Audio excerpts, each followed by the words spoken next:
Hello and welcome to the Curiosity in Consciousness podcast. The intention of this podcast is to help you to open your mind, get curious about yourself and raise your consciousness levels.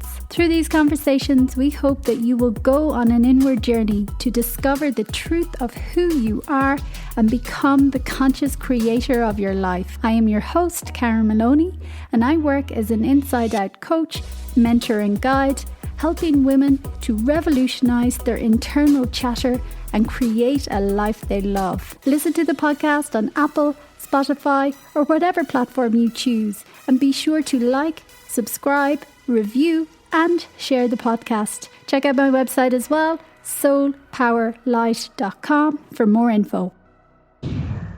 Hello everybody. Welcome. It's me, Karen Maloney, and thanks as always for tuning in for another episode. Just a reminder, since I'm having a social media hiatus, if anyone wants to keep up and join my mailing list, you can go to my Instagram handle at soulpowerlight. Click the link in the bio, and top of the list is my mailing list. I look forward to seeing you there. So I have another brilliant conversation and brilliant guest for you today. His name is Pieter Elsen, and he is currently one of the most prominent life between lives regression hypnotherapist in the United States. Pieter has become well known all over the world for his successful book, When Souls Awaken, Real-Life Accounts of Past Life and Life Between Lives Regressions, which is found on Amazon. Pieter has lived in 5 different countries and on 3 different continents. Born and educated in the Netherlands and graduating with an honours degree in industrial design, Pieter felt there was more to life and had a deep spiritual yearning for truth, and set out on a long journey of self-discovery that brought him to France, India, England, and finally the United States.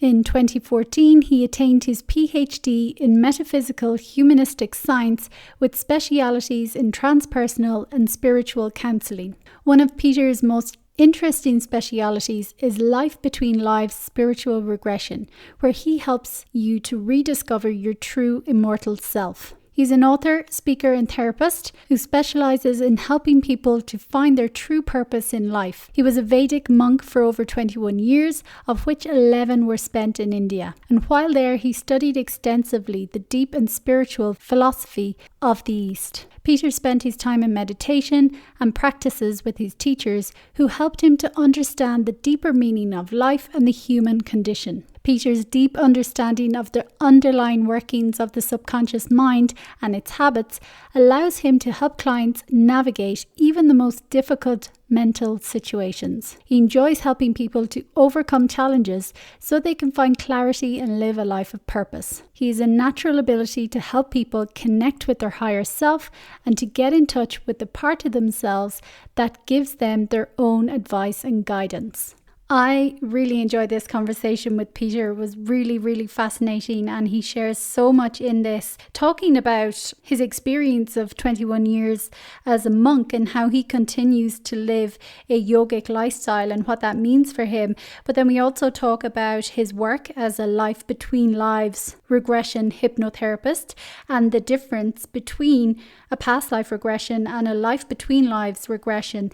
And he also talks about some of the benefits of why a person would do a past life or a life between lives regression. He talks a lot about as well about how our ultimate goal really is to feel liberated and free and unencumbered, have an unencumbered mind and be free of past conditioning and connect more to our divine or cosmic self. So he talks about the unconscious as well, how it's like the layer or layers of conditioning between that version of ourselves and our conscious mind, and how it's like a filter, and the conditioning that we hold, and we all hold conditioning, is like the projection that we place on others. So really, it's such an interesting conversation, and he shares a little bit as well about trauma and how we experience it in our unconscious mind, or how it presents, or how we identify or associate with it, and how it's always important as well to look at the emotion that we have attached to any trauma and to deal with that and to reframe it. And that's what this work really helps with as well, and also so much more. So a brilliant conversation, enjoy it. And if you want to find out more on Pieter's work, you can go to his website, Elsen Hypnotherapy. That's ELSEN hypnotherapy.com. But as always, I will have all links on the show notes on my website as well, soulpowerlight.com. Click the podcast section and links to all Pieter's work will be there and his books. Enjoy. Welcome everybody and thanks for tuning in for another episode. I have the wonderful Pieter Elsen joining me today. So first of all, you're very welcome, Pieter, and thanks for joining today. Thank you. I'm so happy to be here. Yeah, I'm really excited to talk to you. And you're one of the most prominent life before lives regression hypnotherapist. And that in and of itself sounds so fascinating. And I'm excited to go into it deeper. But maybe if you just set the scene for us first on kind of what brought you to this work.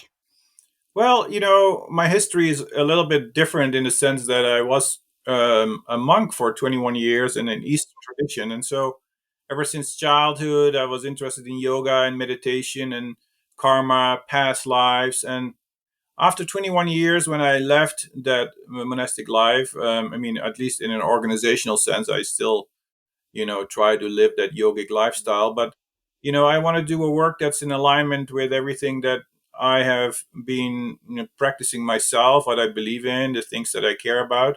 And so this was a natural extension of who I am and what I care about. So I first, of course, had to understand and learn about the mind. And so I went back to college and did all of that therapy, foundations. And then finally, I, over the years, specialized in past life and life between life regressions, which has always been my main interest, really.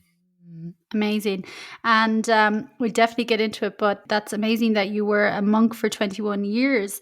And how was that experience? And you mentioned you still live the yogic lifestyle. What does that mean for you? Well, the whole idea is, when I say yogic lifestyle, is that, you try to live more consciously, right? So you try to practice meditation, you try to be careful about your health, the planet, and just be, in a general sense, more aware about the laws of karma, the laws of action and reaction. And so the idea is that you live a life where you try to become more and more free. And when I talk free at all levels. Mentally, spiritually free, where your mind is unencumbered by past conditioning. And so the whole idea is that it's basically a life that is more, driven towards spiritual emancipation. Mm. Amazing. And, that's something that's really fascinating. And I'd love to talk more about it, but that's not why we're connecting today. It's more on your work that you're doing now as a past life regressionist and a life between lives spiritual regressionist as well, if that's the way you say it. Please explain to us past life. I'm sure a lot of people have heard of. What is life between lives?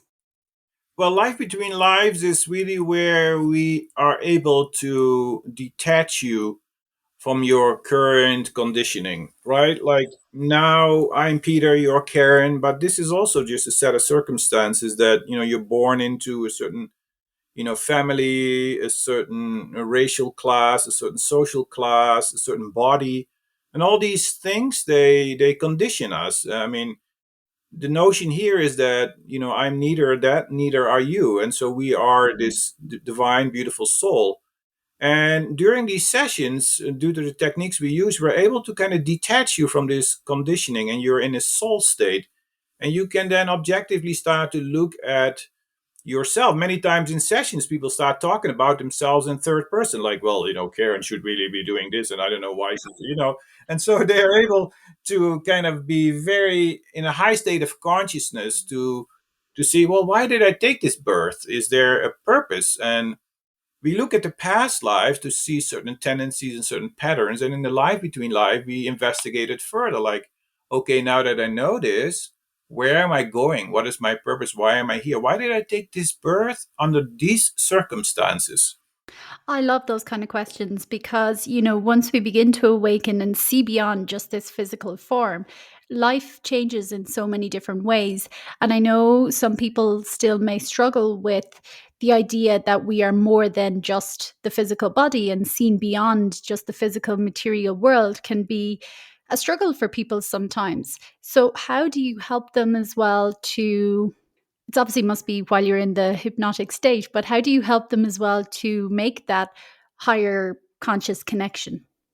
Well, first of all, the people that come to me, they come generally after having studied and read about these Mm. topics. They're very inquisitive. They long for a personal experience.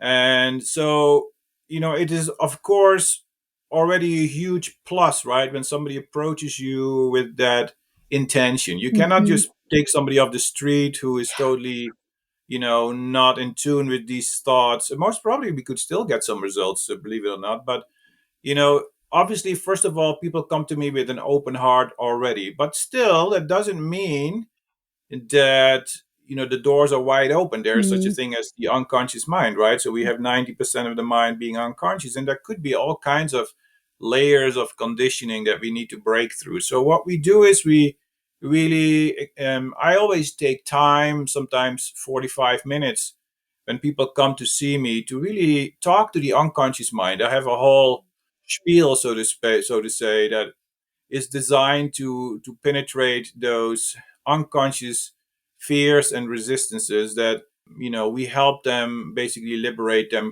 before we even get into our chair. And then, of course, the hypnotic techniques that we're using, the regression techniques, they're all designed to really make you feel comfortable. And the main thing is what people would resist is they're afraid to leave their own identity, their own world. And the whole idea is that you make them comfortable, you make the unconscious mind comfortable. Like, listen, there's nothing to fear. As a matter of fact, you're so much more, you're so much beautiful, you're so divine. And what if we could tap into that? Would you not feel so much better? So we have ways to really, help and stimulate that, freedom. Mm. Yeah, so important. Like you say, it is that fear that a lot of people live with in many different aspects, but especially of letting go of their identity and the old self to allow for a new Yes. possibility can be really frightening for a lot of people. Just when you mentioned the unconscious mind there as well, would you explain a little bit deeper as well the impact that it actually has on our lives, the unconscious? Well, considering that 90%, if not more, of the mind is unconscious, raises the question, so what I am consciously aware of, is this reality, right? Mm. So the very word itself, unconscious, means there is a whole system, there's a whole system of habits, of projections, of conditioning that is limiting me from perceiving reality. Now, this reality can be at different levels, okay? First of all, just when I talk to you, there is a filter in my mind that inhibits me from both being myself and both seeing you the way you are, because Mm. my conditioning is projecting everything on you. And so, by learning to make the unconscious conscious, I can purify, I can refine, I can remove negative impressions and emotions that are clogging my pure vision. But then there is a second level. There is a level that goes beyond even the perception of this world. Take a psychic, for example. A psychic can see auras, it can see spirit, Mm. it can see, different worlds and different realms. And so, is it possible for us to then not only purify and clear our own unconscious, but can I go even further, where I can tap into higher levels of existence, both within me and around me? And so this unconscious is key.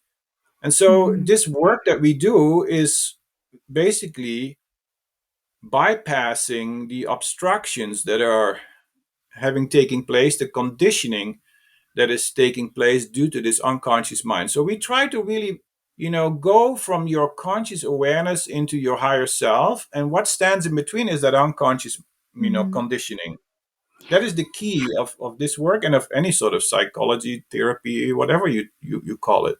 Yeah.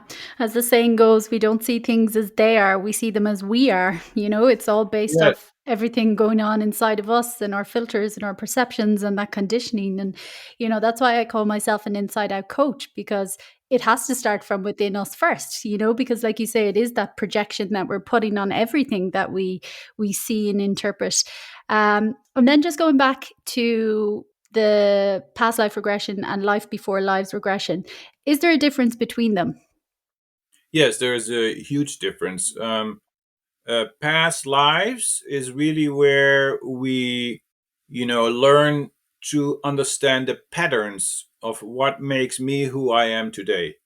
Like, the idea is based on causality, right? That every action has a reaction equal and opposite. We can say in modern psychology, if you leave out the notion of reincarnation, then you say, well, I'm the product of my parents, my genetics, and my environment. But when you think about past lives, the question then comes, well, okay, well, why am I with these parents? Why am I in this environment? And why am I born with this body? Is there a purpose behind it? Not in some victimized or punitive way, but more in an educational way. And by going back into the past, we can see certain patterns. And, when I do past life regressions, we always discover, we don't go back to negative experiences generally. We go back to something that is relevant for us today, for our journey. And so the past lives gives us these patterns. This gives us an understanding into the momentum of this causality. But then life between lives is where we detach you from any life. You're not this life, you're not these past lives, but you are an eternal soul. And so we do two things. We, first of all, remind you experientially, like, oh my God, I am that soul. And generally, that's a tremendously blissful experience for people where they're just released. They're just, I feel so light. I feel so blissful. I feel so, ethereal, because at that moment, you're not really the body or the mind. And that then gives us also the perspective objectively to look at your current life. You could say, well, Karen, why are you in this body? And what made you choose this set of circumstances to further your development, your evolution? And so the life between life takes it just another, step further. So fascinating. Yeah, I find it incredible and so interesting. And, we all have past lives, but is it known how many lives we actually go through, or is there a certain point? When do we stop reincarnating? Well, you're asking two questions: how many lives we have lived, and is there a point When we that, stop? where we stop? So, there it's a philosophical question, because Mm, who's ever going to know, right? But yeah. if you look at the Vedas, the Upanishads, the Eastern scriptures, they say we live as many as hundreds of thousands of births, but they're not all in human form. I mean, we start in the evolutionary chain, as energy, and then, become matter, and then we become more complex life forms. And, this, all of this counted, right? In order to evolve, it will take hundreds of thousands of births. But how many human births? I don't know, a few hundred thousands. I have no idea, honestly. Hmm. But the goal is to become, again, a liberated being where, you know your soul is basically free from the laws of karma, and where you are not being propelled to take up another body. What makes us take up another body is that we are still have karma that we need to work out. Hmm. That unconscious mind is still very conditioned. And whereas we could now be in a state where all that, the notion here is that I'm a divine being, right? I'm a soul, like right here behind my body, behind my mind is that divine soul, Hmm. but I'm not feeling it. So if that unconscious mind is completely, transparent, translucent, then basically that unconscious mind wouldn't be a filter anymore, and I would radiate the inner light through this mind into my reality, and I would feel that I am that soul, I am the divine being. At that point, you have reached that goal where the individual becomes the collective. You become one with all things. It's that unconscious mind that separates us from the cosmic reality. I'm still an individual. And once that individual transcends into a collective sense of oneness, that according to these Vedic ideas, I become that reality, and then I don't Mm. need to come back because I doesn't exist anymore. Mm. Yeah. Is that a state that people can transcend into as well while in this human form? Yes, the idea is they call it the Jivan Mukta, right? You're liberated while still in this body. And we even have, just you and me, we could have glimpses of it here and now. I mean, we don't realize. Let's say you hug your loved one or a baby or a puppy. At that moment, you are so in a state of bliss that you become, for a moment, you become love, and love spreads everywhere, and the whole world seems to be love. And at that moment, we have a glimpse of that cosmic oneness. But then when we open our eyes, we're back here. And it is possible that you're not back here again, that it could be so powerful that you just stay in that cosmic state. Or sometimes people can stay in it for days or weeks, or you see many times people having this kind of spiritual experiences where they stay for prolonged periods of time in these states. And I think a liberated soul is one that is permanently staying in that state. Mm. Wow. Yeah. Well, I've definitely experienced it, but no, I can't say it's been for lengths of time like that. You've probably touched on it a little, but what are some of the benefits of someone doing whether the past life or the life between lives regression work?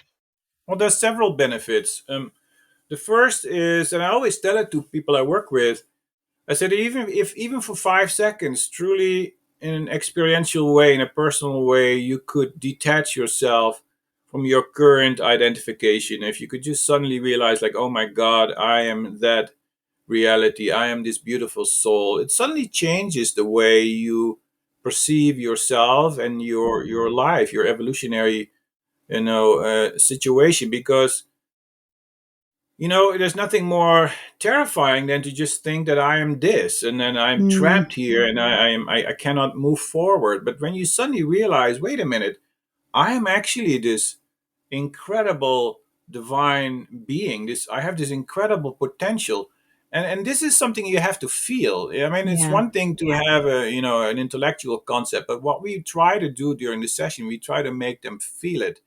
And that, when you feel that within your own being, you feel like, oh my God, can I really feel this way? Like, it changes, because you see, this is not my experience, this is their experience. And they suddenly realize, like, wow, what if I could always feel this way? And then you start to look at your life like, well, why am I not feeling this way? Is there anything I need to do?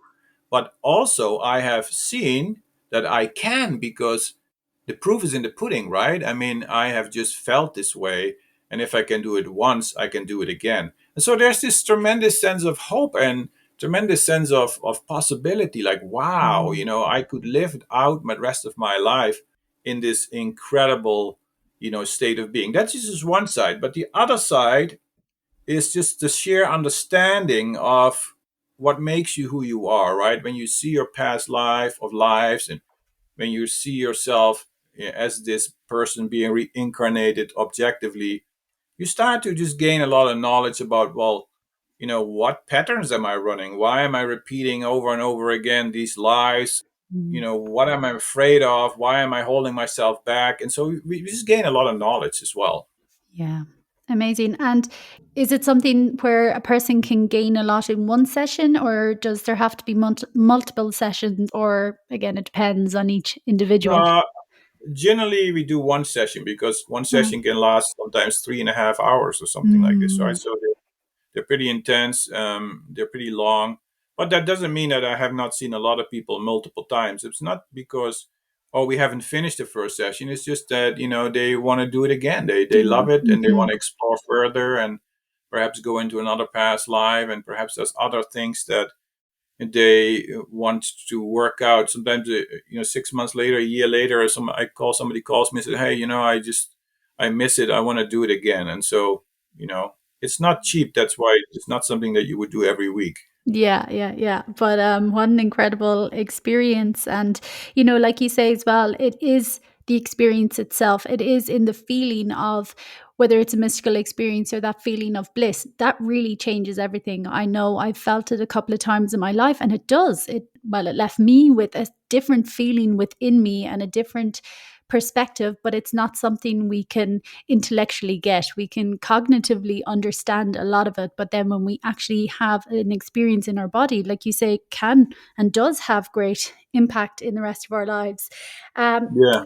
I know you touched on saying when people go back, they usually go back to a positive or something that would be of purpose or benefit for them to know now in this life. But is there ever a case where someone can be left traumatized by remembering something from their past? No, I've No. done this for many, many years.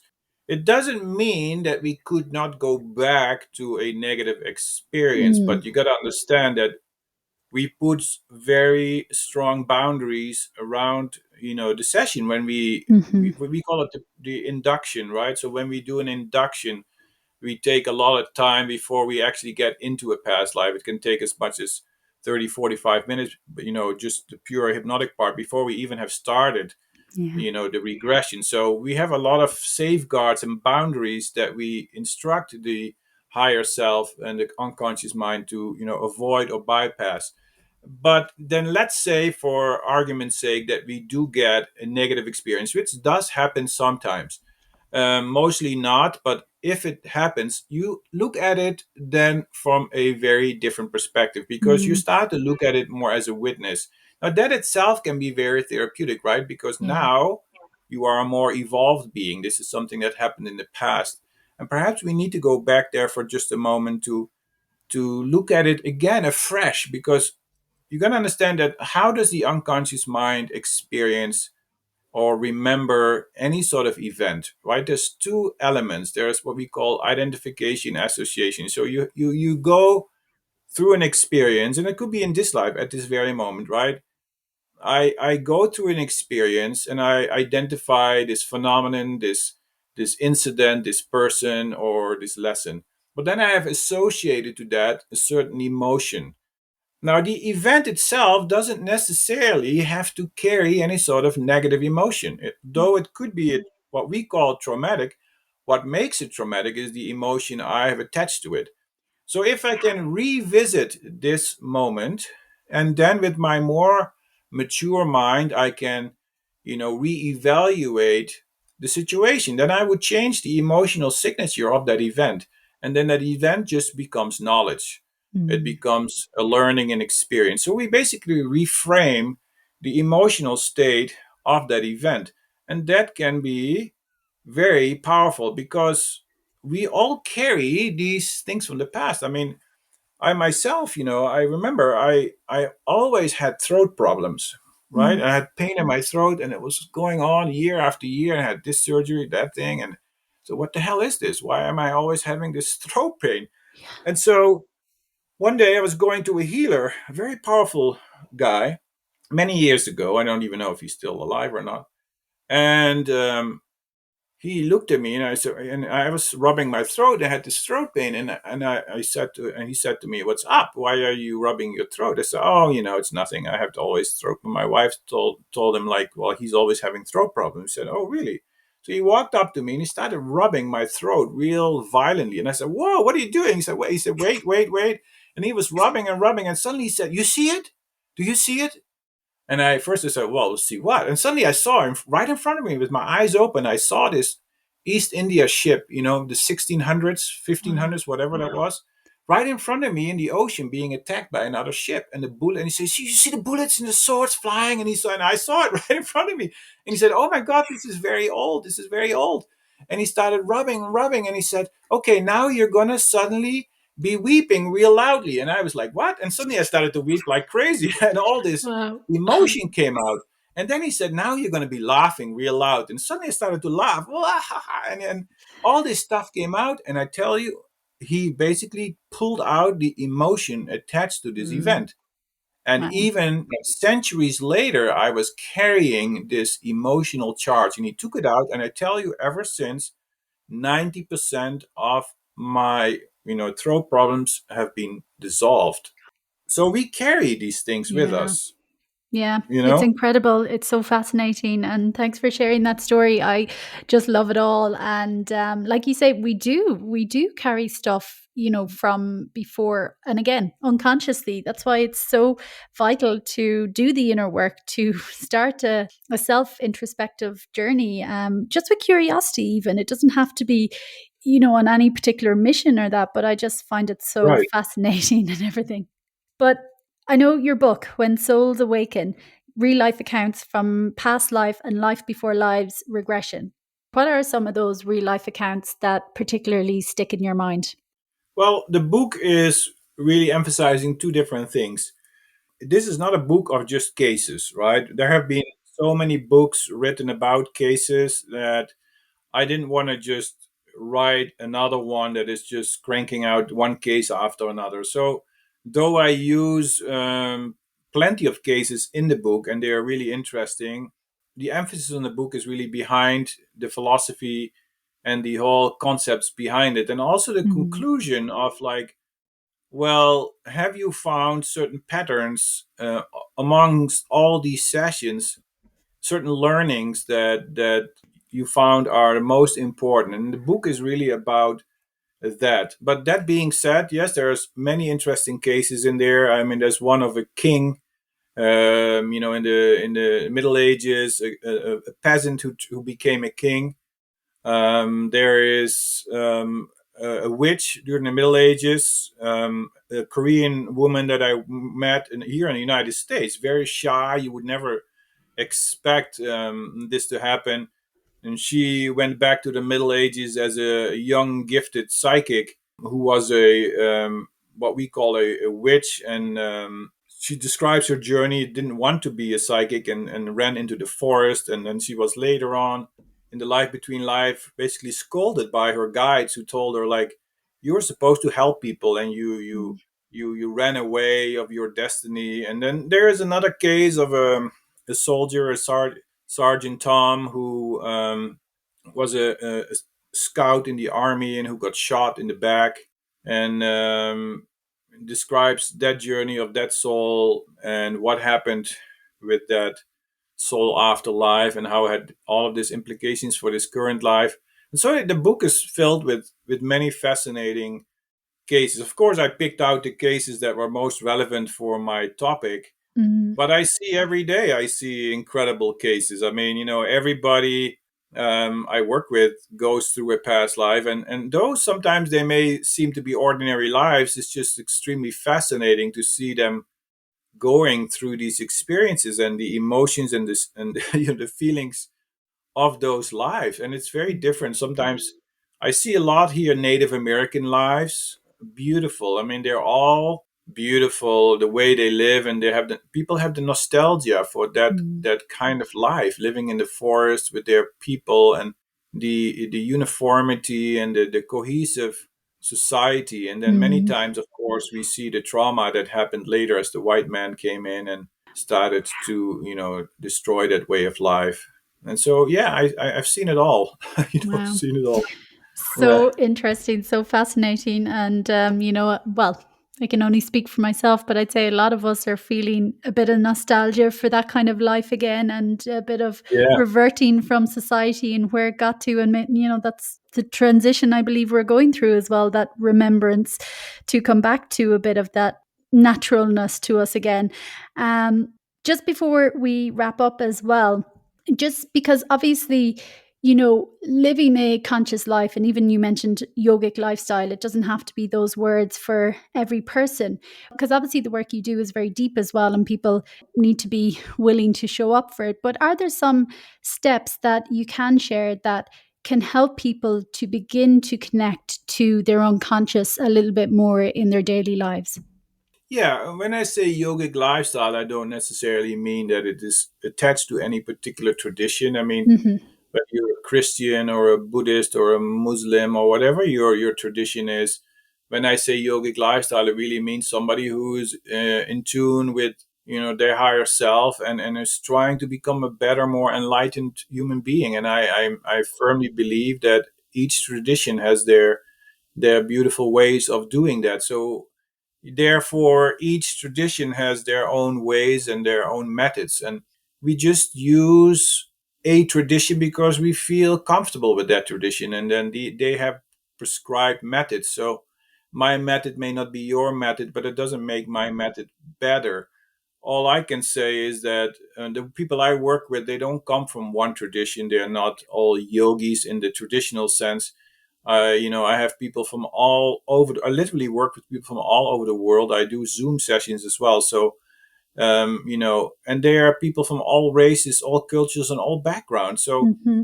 I find that there is a collective interest in discovering our true selves, and there are many Christians who have the same ideas as there are Buddhists, as there are Muslims, as there are yogis.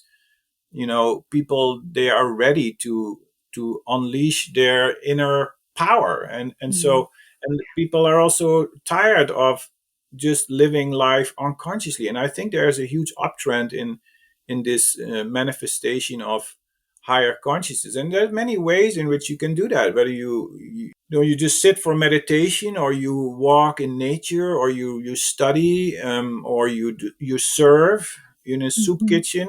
Anything that we do that is designed to uplift ourselves and others is that purifying of our mind. And so I cannot say there is this one way. There are many ways, and as long as we live consciously, we are on that what I call yogic path, right? Mm-hmm. We're wanting to improve ourselves and the planet, and others, and into living a more enlightened life, and to create a more enlightened society, a Yeah. culture. And that is something beautiful, right?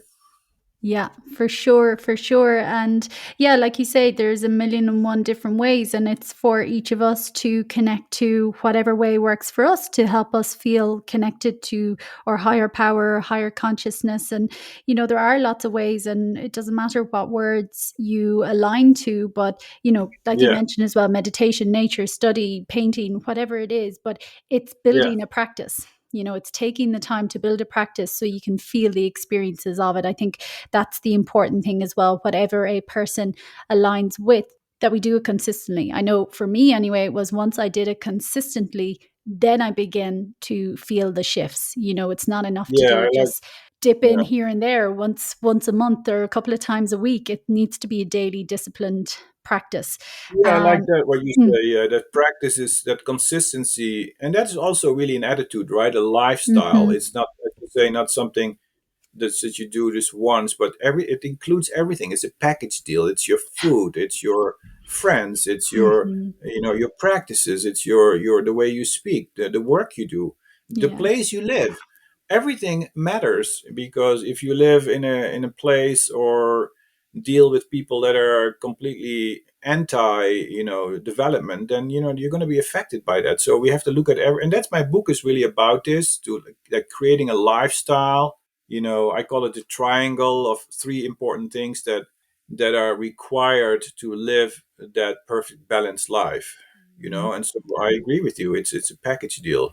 Totally. Yeah. And it does, Yeah. it does become a lifestyle. But, I often think as well, people, you don't need to think about the whole package. Once we start and do something, have a practice consistently, it will naturally evolve because we will begin to wake Yes. up and we will begin to think, oh, become aware of how we're living our life or where we're living or what we're eating. Like as we change our internal state, we will naturally want and attract and connect to different things externally as well. So it's just about starting and making it consistent, and the rest will kind of Yes. follow suit as well. I Um, agree. Yeah. Amazing. Loved this conversation, Peter. And please share before we finish up where people can find out more about your work. But as always, as well, I will have everything linked on the show notes on my website as well.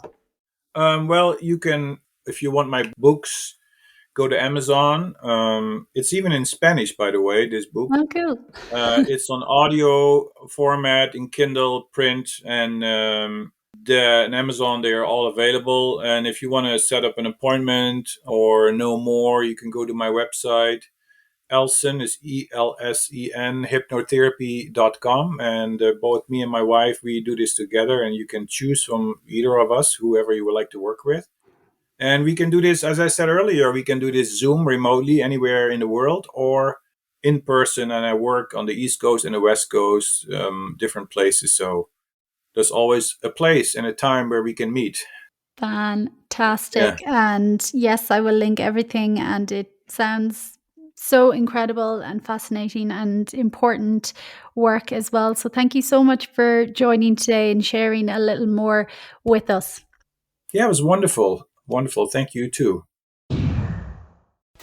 Thank you for tuning in to this week's episode. Be sure to subscribe to the podcast so you get notified every time a new show is released. Get more information on this week's guest as well on my website www.soulpowerlight.com.